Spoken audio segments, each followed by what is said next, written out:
unidentified flying objects.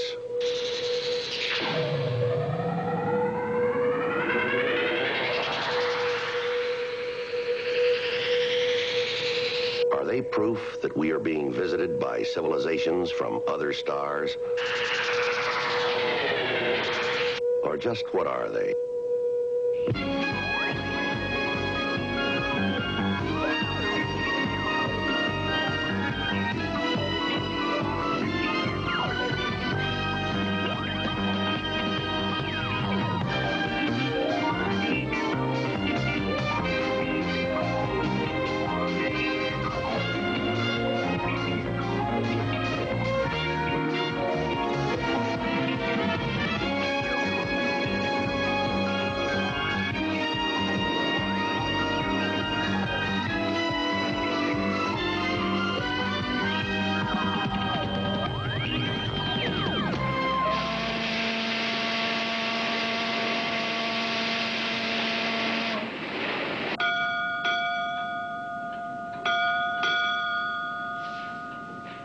I'm going to get some coffee, sir. Can I get you some?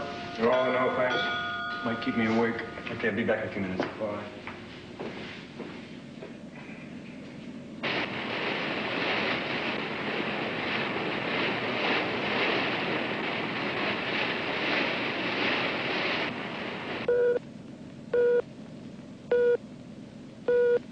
Mr. Rollins, we've picked up some traffic. Dead ahead, sir. 18 miles, closing at flank speed.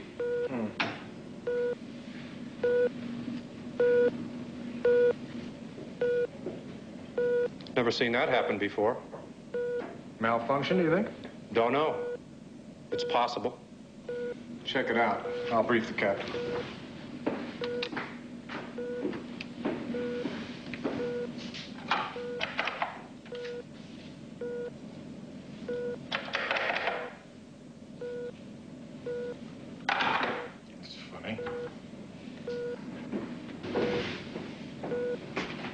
Phone's not working. Go to the captain's cabin and brief him. Yes, sir.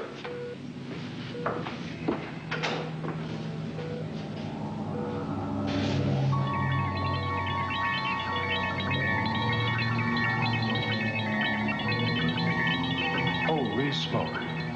Anderson. Yes, sir. I see it.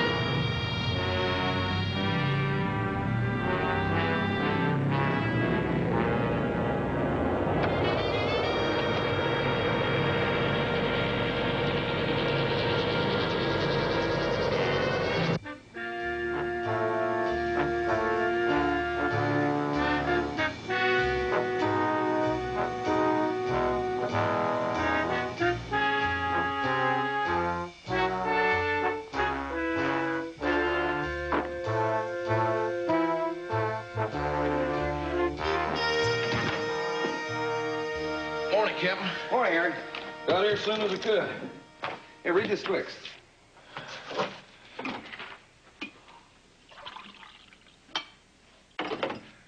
Here you go. It's not steak and eggs. Thank you. The Atlantic Queen. I reckon she's one of the biggest boats around.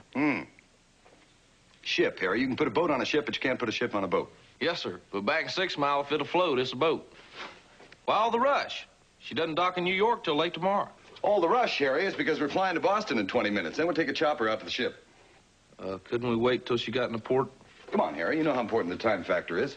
Yes, sir, I know. I just don't like making the Air Force fly all the way out to sea. Well, that's very considerate of you, Harry, but the Coast Guard's going to provide the chopper. Northern Steamship Lines requested the investigations. They don't want a lot of rumors flying around, people upset. Captain, maybe it'd be a good idea if I waited in New York for you, and you went on the ship by yourself.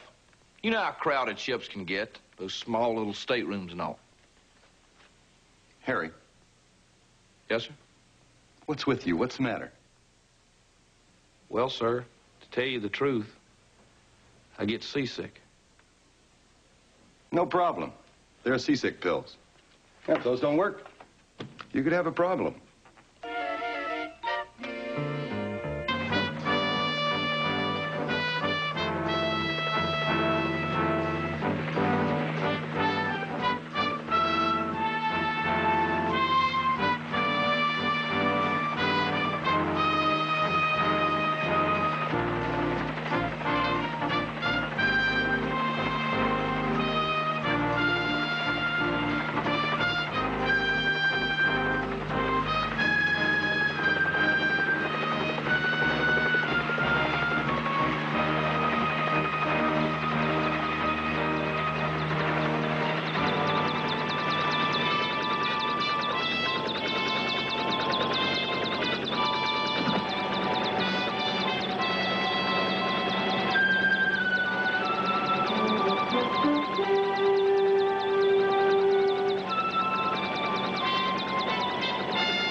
Captain Ryan?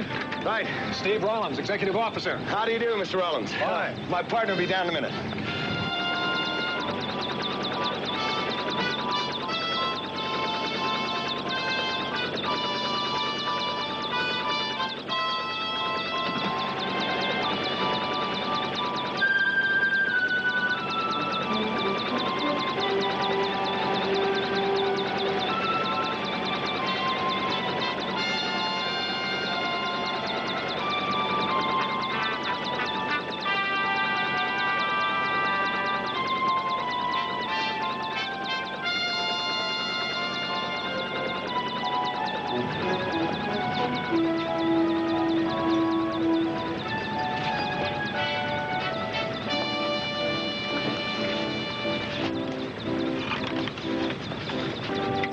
Mr. Rollins, the executive officer. How are you? Sergeant Fitz. Sergeant, you gentlemen will follow me. I'll show you to the bridge. Captain Bergstad's waiting for us. Fine, our gear will be down in a second. Can you handle it for us? All right, fine. Stow it in his room.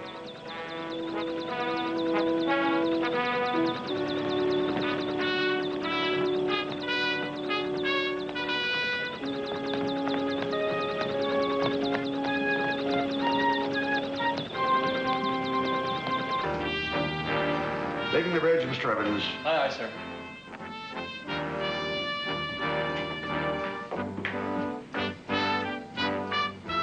All right, gentlemen. I've been in touch with the Home Office since early this morning. I feel they overreacted. There's no reason for investigation until we docked. Well, it is a help to us to begin at once, sir. Ryan, the only reason I allowed you aboard is because I was ordered to. I've heard Mr. Rollins' incredible account of flying objects. And I'm sure you realize that a story of this kind could cause panic on this ship. Well, I understand that, sir, but we have an investigation to conduct, and the sooner we get underway, the better. Very well. If nothing else, maybe you can debunk this whole foolish situation. Captain Bergstad, I know it may seem a little difficult to believe the things that we described, but there was something out there. Now, I don't know what it was. But whatever it was real. Now, I'm sure of that much.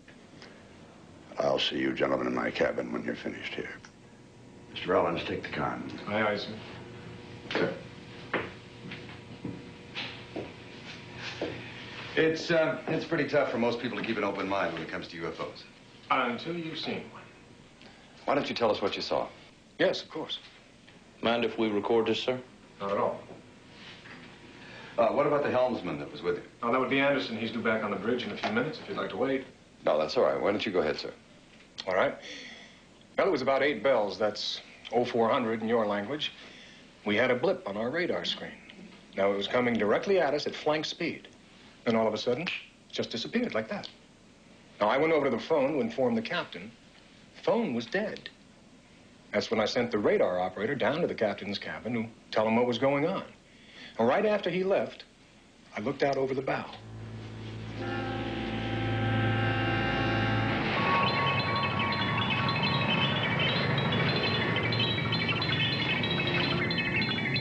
Anderson. Yes, sir. I see it.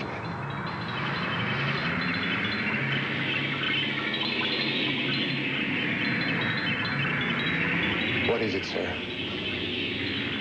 Damn if I know.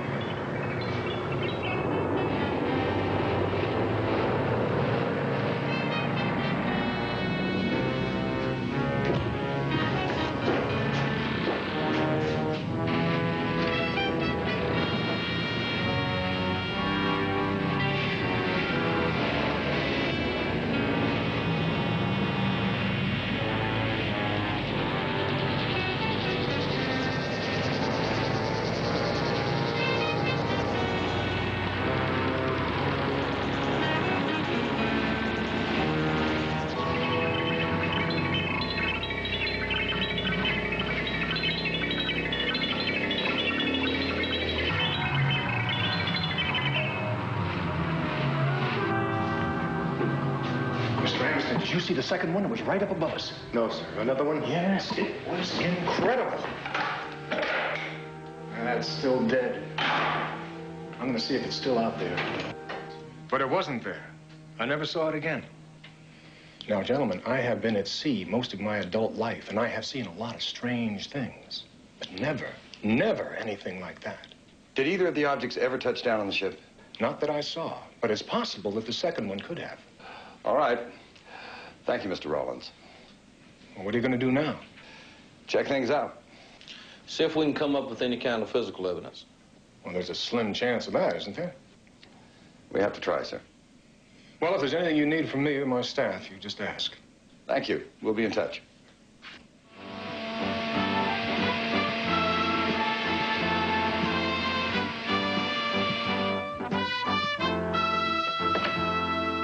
Gentlemen, Captain, please have a seat.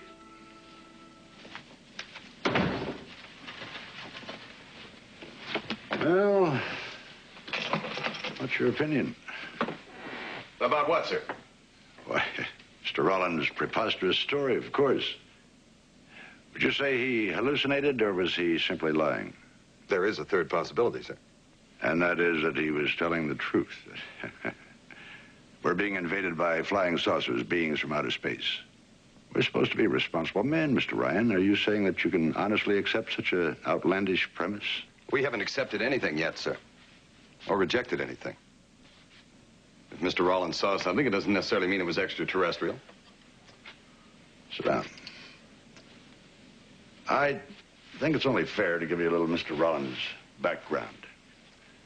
It's probably the dream of every seafaring man to man a deep-keel vessel someday. Mr. Rollins, no exception. Now, don't get me wrong, he's a fine officer. But I'm afraid he's a little bit too ambitious for his own good. What do you mean, sir? Well, I'm getting close to retirement age. Another year I'll be on the beach. Mr. Rollins can have this command if he's patient, but I don't think he wants to wait. I think he would like to expedite matters. Even to the point of fabricating a story about UFOs? Anything to cast a little doubt on my command. What about the helmsman? He confirmed one of the sightings. Well, he could be saying what Mr. Rollins told him to say. Do you feel all the men are against you, sir? No, Ryan. I'm not paranoid. I understand the feelings of the men under me. I came up through the ranks myself. Man at the top is always fair game. Occupational hazard.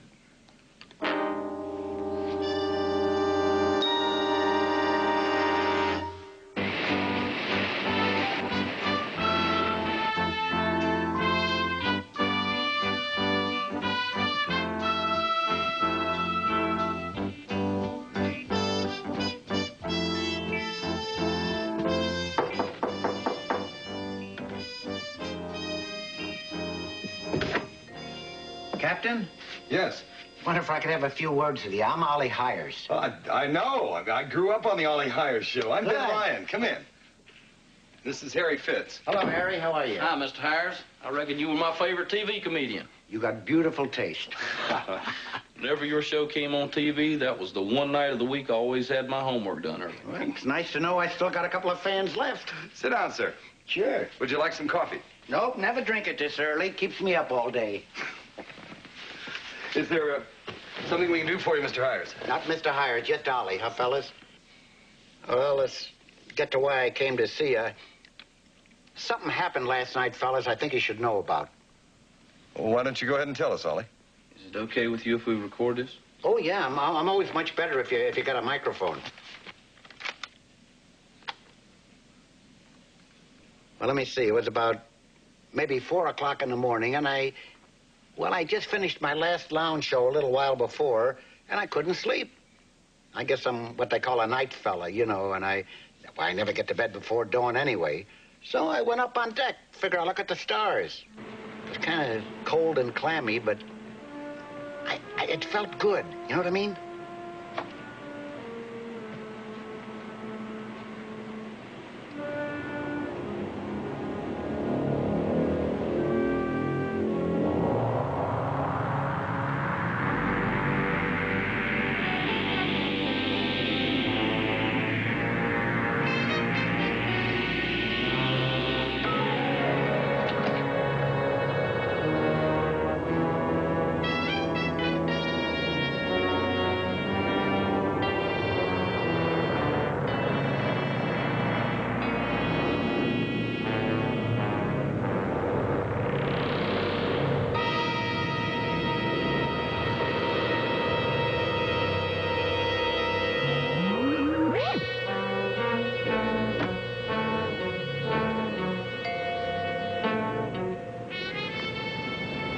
Hi. No offense meant, sir, but, you know, once you guys start moving in, there goes the neighborhood.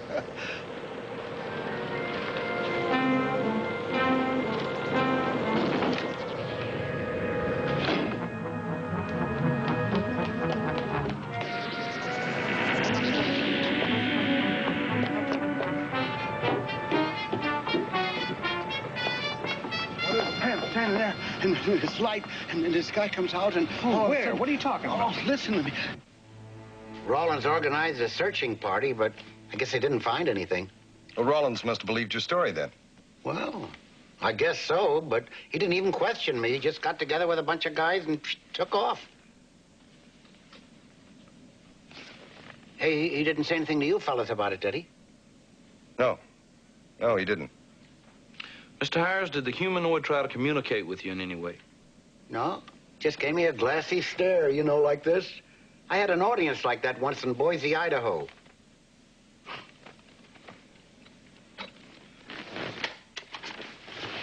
Ollie, will you show us the place where the humanoid came on board?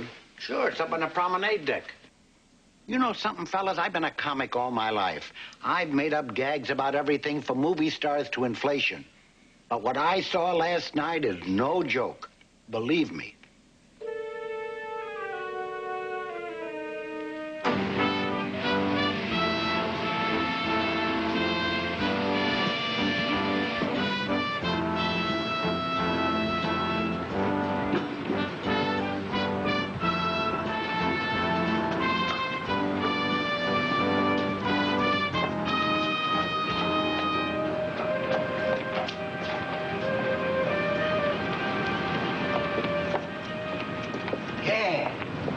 Yeah, this is it, right here. I'm standing about here, and this character comes down the beam of light. Wow, what an entrance. And he winds up about, well, right where we are.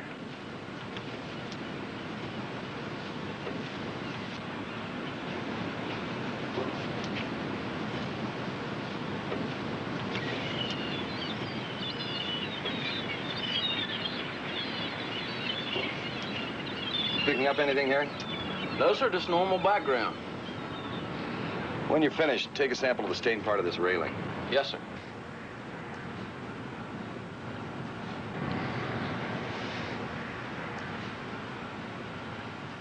Ollie, can you describe the odor?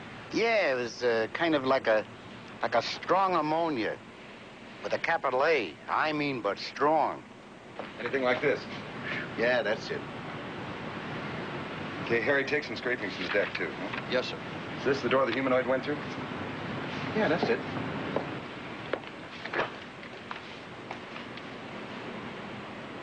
Do you know where this leads? No, I didn't follow Rollins. I went back to my cabin, had a couple of drinks, and went to sleep. Ollie, you never said what happened to the UFO. Well, after I talked to Rollins, I walked back to the rail, and by that time was gone. Harry, finished? Yes, sir. Hey, what do you fellas do with all those bits and pieces you scrape together? We'll take them back to Wright-Patterson for analysis. What'll that show? Ollie, we don't play any guessing games. We have to wait till they're analyzed, and when we get the results, we'll get in touch with you. Oh, and then you give me the MS.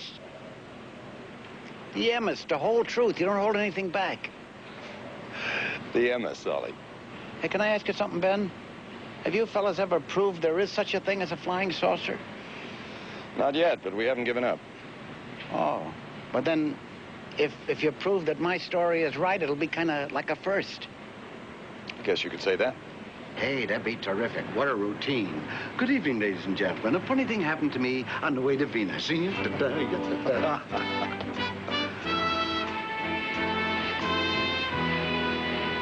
Well, the reason I didn't say anything about Ollie Heyer's sighting is because the way he described it just sounded too absurd. But you did send out a search party. Yes, I did. I guess I let the events of the evening cloud my judgment. Does that go for your sighting, too, sir? No. I will stand behind my previous statements. When you saw Mr. Hires on deck, how did he seem to you? You asking me if he was drunk? That and his general behavior? Well, with Ollie, it's always a little difficult to tell. He's always on stage. As far as being drunk is concerned, I guess I've never really seen him 100% sober. I'm sure that's why he's had so many problems with his career. His reputation precedes him. How did he get this job? His agents sold the company a story about how he had reformed, how good he was. All he needed was another chance. Well, you feel he hasn't reformed? Being a comic in a ship's salon is not going to do a great deal for a man's career. But having an encounter with an alien being, that'll put your name on the front page of every newspaper in the world.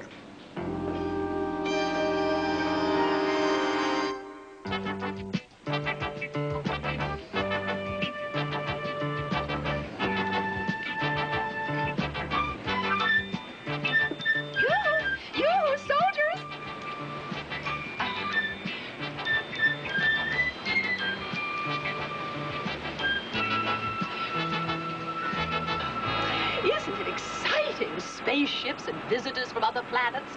And I was afraid this was going to be a dull voyage. Oh, I'm Marlene Baker. I'm Captain Ryan. This is Sergeant Fitz. Oh, won't you sit down? Well, I guess... I just love soldiers. You know, my second husband was a soldier. Maybe you knew him. General McAlpine. No, ma'am, I don't think so. Is there something we can do for you, Mr. Baker?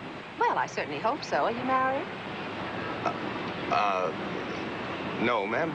Oh, please, don't call me ma'am. Marlene, I insist. I'm old enough. I don't need any reminders. Age like beauty is in the eye of the beholder, Miss Marlene. And a lady of your beauty is truly ageless. Oh, and you're so young. Oh, what a shame. Well, certainly been nice meeting you, Marlene. Oh, but I haven't told you yet. Told us what? Well, at first, I thought it was the medication I was taking. I have high blood pressure, you know. Actually, it runs in the family. I remember my great-aunt Sophie. Marlene, the thing you wanted to tell us. Oh, yes. Well, it was very early in the morning, 4 or 4:30. I got up, went to the door. I was a little frightened of all the noise, but I still peeked out.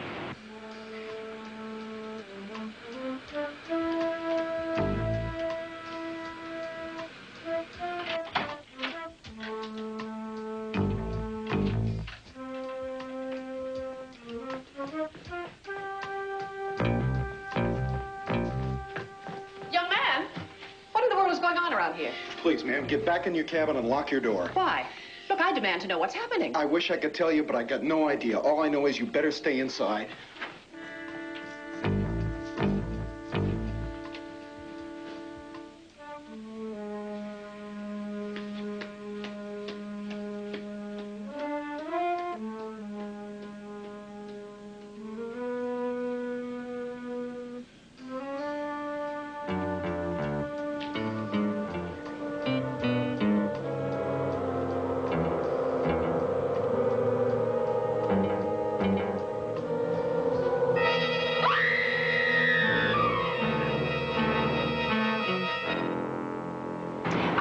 2, a little later. I went back to my room, locked the door.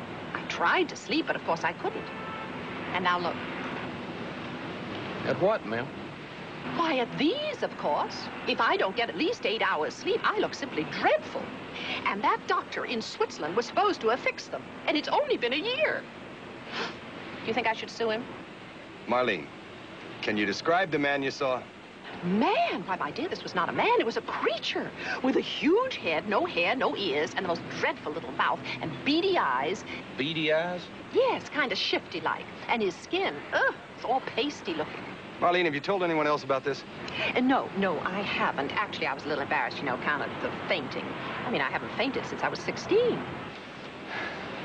Well, thank you for telling us all this. Oh, but what's going to happen now? We still have a lot of investigating to do. If anything new turns up, we'll be in touch with you. Oh, that would be nice. Oh, dear, I really have to run. I have a date with a charming little man. He doesn't speak a word of English. Goodbye, you... Did that really happen, or was it just a dream? That was a dream, Harry. A dream.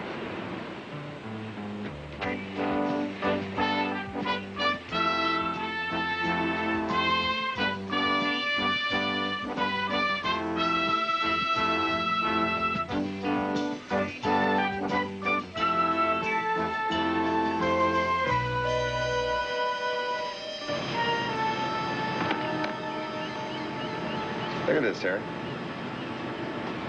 And the stain is mottled. Like weathering, like it's been here for some time. And that beam of light couldn't have caused it. No way. Wonder how many other people are going to start telling these stories.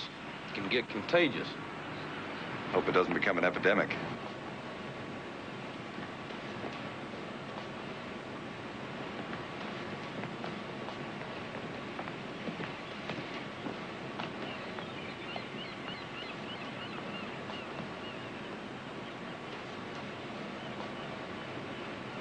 What was doing back here? Did you forget something? No, we were trying to trace the route of our alleged alien, see if we could establish where he was going. Can you do that? Well, we know he went through that door and he passed by Marlene Baker's cabin. And we know what direction he headed from there.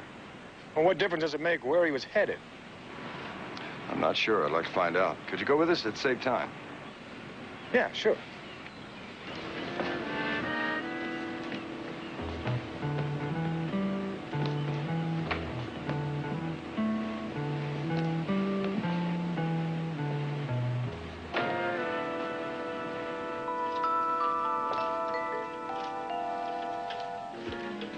All right, how we? You know, Mrs. Baker was standing right about here. The alien came from there and continued on. Let's go.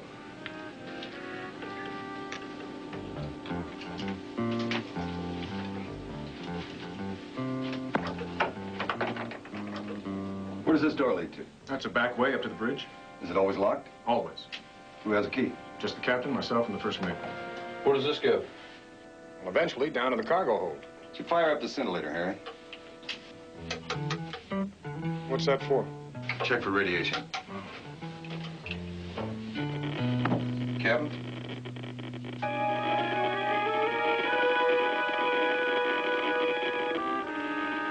You carrying radioactive material? Yes, we are, but it's sealed in lead containers.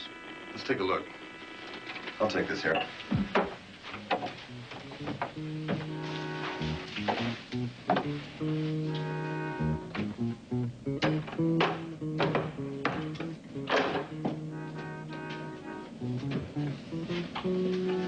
All right, you gentlemen just follow me.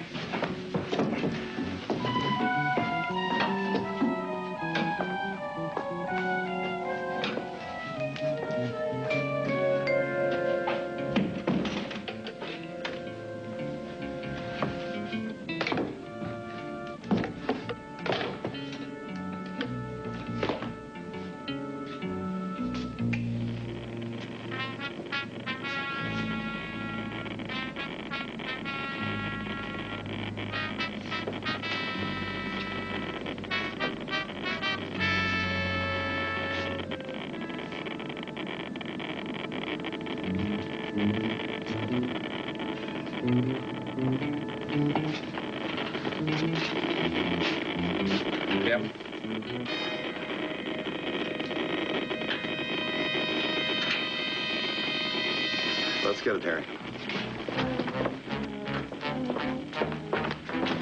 Give me a hand here. At least it's not open all the way.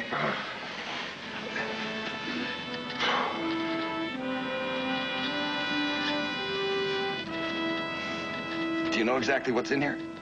Radioactive isotopes. Industrial. Right.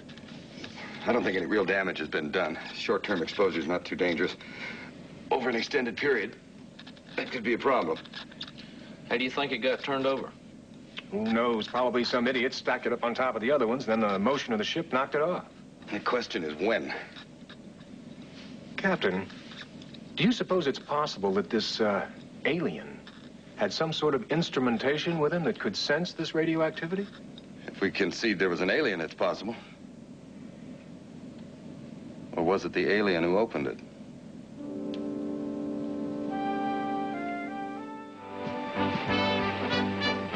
So far, there were 2 separate sightings of the UFO. One by Mr. Rollins and one by Ollie. And 2 separate encounters with the humanoid, Ollie's and Marlene's. Right, plus the radioactive material. Well, that could be just coincidental.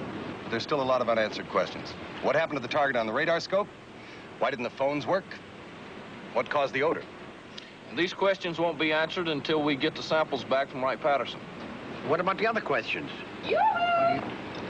Hello there! Oh, I just bet you're all talking about our alien, right? Just everybody's asking me about it. Isn't it too thrilling? Marlene, how about you and me taking a little stroll around the poop deck? Oh, Ollie, you old lecher in here. I didn't even know you were interested in me. Well, remember the old saying? What is the old saying? Well, it's so old I forgot it. Okay, something tells me I'm going to need this. Oh, we will. Mr. Rollins. Yes, sir. When we talked to Captain Bergstad, he had some things to say about you. We'd like to hear your side. Well, thank you for that much anyway. At least that gives me a sporting chance. You see, I know what the captain thinks about me. Correct me if I'm wrong. Good officer, but too ambitious and trying to force him into an early retirement. You know, I can see I'm right on the button. Well, I plead guilty to the ambitious part. I am. And I am qualified to take over my own command, which I will do one day. But I will do that on my own merit, not due to someone else's misfortune. And gentlemen, I would never, ever allow my ambition to get in the way of my loyalty. Loyalty to whom, sir? To the captain, to this ship, and my company in that order. Now, gentlemen, if you'll excuse me, I have duties to perform elsewhere. I believe him. Yeah, I think I do, too. Still, there's something that's bothering me, and I can't put my finger on it. Any way I can help? No. Listen, let's go back to where Ollie had his encounter one more time.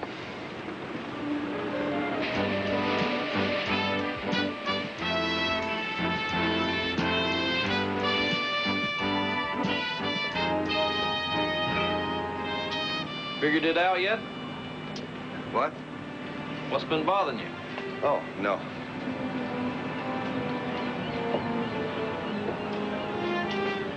Oh, there you are. Oh, I've been looking all over for you. Well, I guess you found us. Yes, of course I did. You're right here.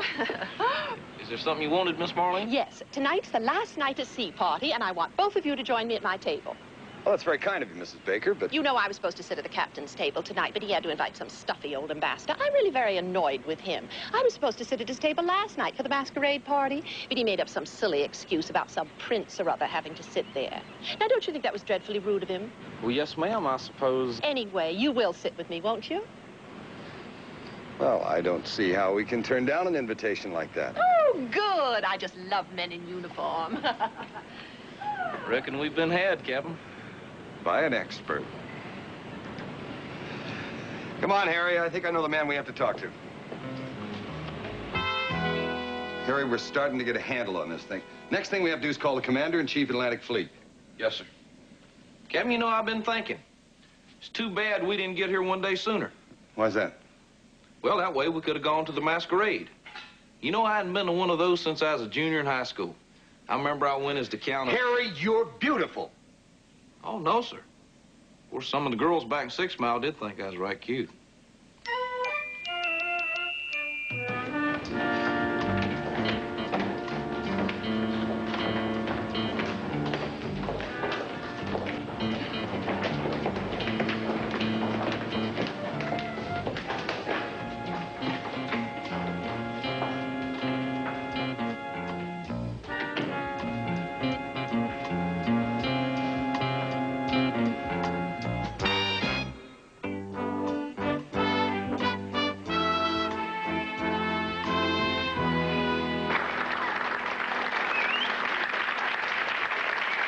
Wow, hey.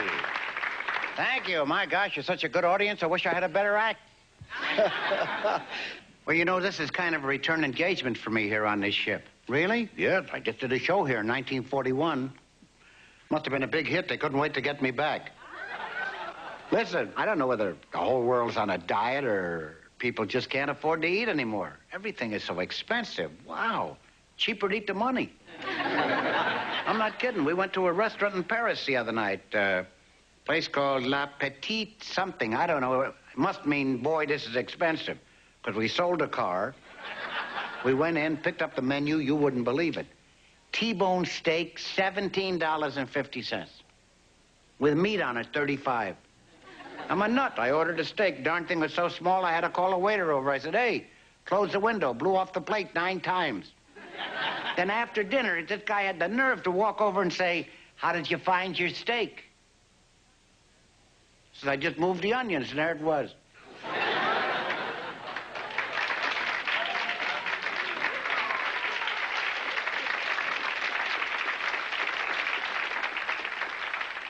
I guess by now you folks know we've got an alien on board. Well, I mean, nobody's even questioned him. They don't know whether he's an American, an Englishman, Frenchman. We can't... You know, it must be very difficult for those immigration guys. Do you ever stand and watch them where the immigrants come into a new country? I was up in Canada once. It's the truth. A fellow would come up and say, are you an American? I said, yes. He said, what are the words, the Star Spangled Banner? He said, I don't know him. He said, you're an American. Come in. I was talking to a couple of our Air Force guys, and they told me they have definitely found there is no human life on the planet Mars. Really? No, they've never asked the United States for a loan. Hey, you've been dialed, thank you, and remember the old saying, a friend in need is a pest.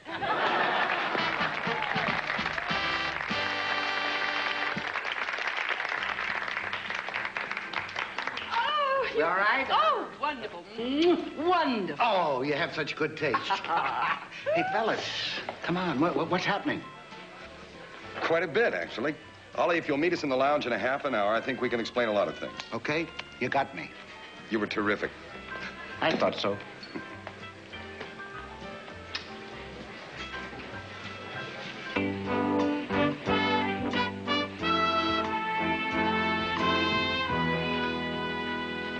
Well, what we're going to tell you is not meant to be an absolute solution to all the questions that have been raised. What we'll try to do is present reasonable, logical alternatives to what you believe you experienced. Kind of a mental hocus pocus, huh? Now you see it, now you don't. Not exactly. We do have some hard facts to go along with our suppositions. Now, first of all, we contacted the Commander-in-Chief Atlantic Fleet, and they confirmed a nuclear sub was in your vicinity last night. That could have been the traffic that you picked up on your radar.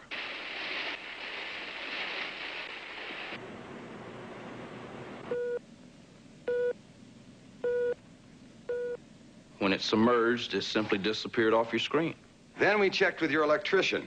He had some rewiring to do, and he picked the time he thought would cause the least inconvenience.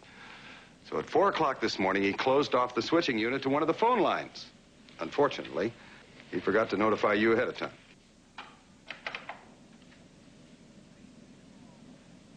But even with all that, how does that explain what Ollie and I saw in the sky?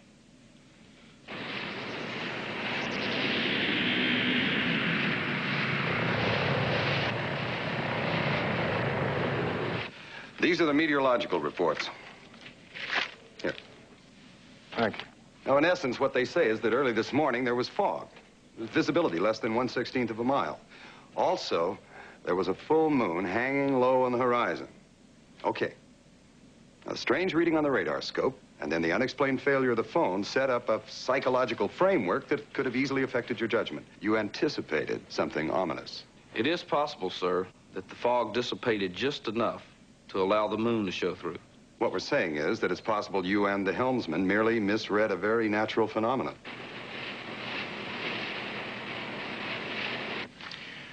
What about the second one that I saw? Now, I know that wasn't the moon. No, sir. It was seagulls.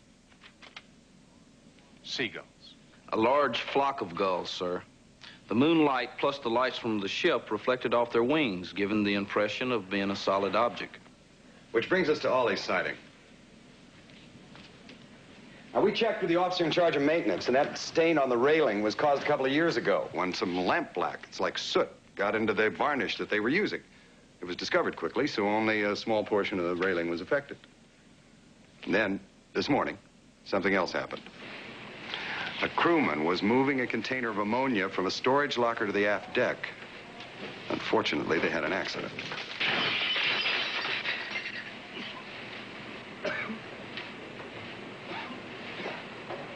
Now, the crewman succeeded in washing away the mess, but the odor remained. The strong odor of ammonia. I don't know. You guys are weaving a beautiful story, but you're forgetting one little thing. There were no seagulls, and I certainly know the moon when I see it. Now, that human creature was standing right in front of me. He was as close to me as you are.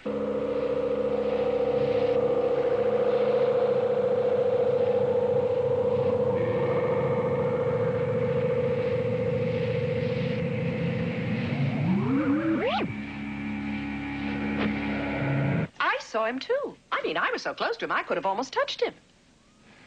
Is this what you saw?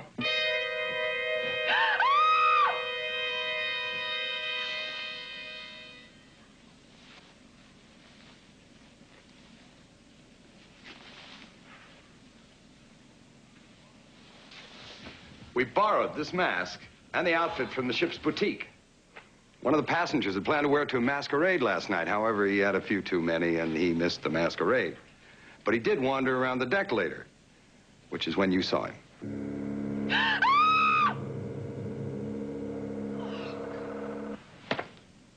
What do you think, Marlene? Ollie? Gee, I don't know. It could be, and, well, it's pretty close, I guess. I don't understand. Well, I do. Captain Ryan, Sergeant Fitz, as far as I'm concerned, this episode is closed. Well done, thank you. Well, wait a minute, Captain. I don't mean any disrespect to anybody. But let's get this thing right. I know you guys have worked hard and you've come up with a lot of great theories. But damn it, I saw that spaceship. And I saw that stream of light and that thing, whatever it was, walk down. And nobody or nothing is going to convince me that I imagined it. That's the way it was. We're not trying to convince you of anything, Ollie. We're just trying to show you what we found. If it was a spaceship or an alien, we just don't have any hard evidence to prove it. On the other hand, we can't disprove it either. So if it's any comfort to you, Ollie, this will go down in our records as a true unknown. Well, I guess it's better than a poke in the eye with a sharp stick, huh? I guess that takes care of that. Mr. Rollins. Sir. Shall we go back to work? Aye, aye, sir. Now, I don't know about Ollie, but I'll buy you a story. We really weren't trying to sell it. I know that, but I'm a sucker for happy endings, you know?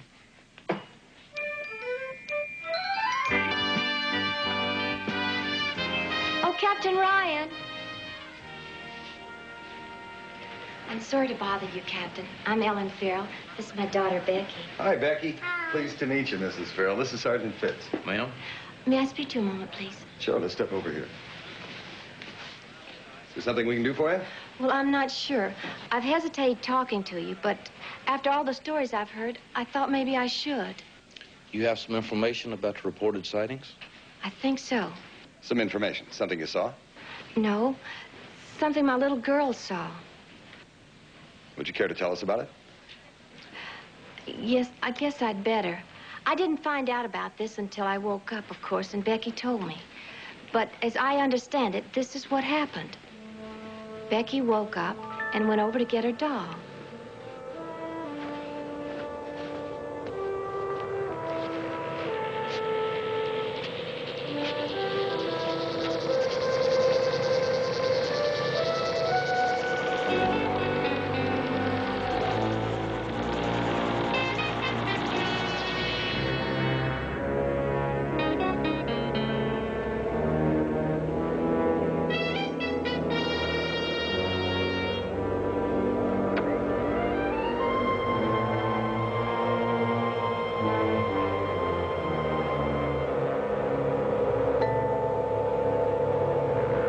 In the morning, Becky told me all about it.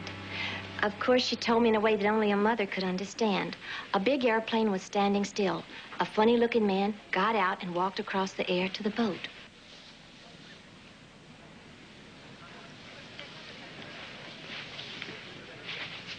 That must have been exciting, Becky. Were you scared? Why didn't you tell us all this sooner, Mrs. Farrell? Well, naturally, I didn't take Becky seriously. I thought it was just a little girl's imagination. You know, like seeing lions and tigers in her room. I just didn't believe her. That is until I heard the other stories.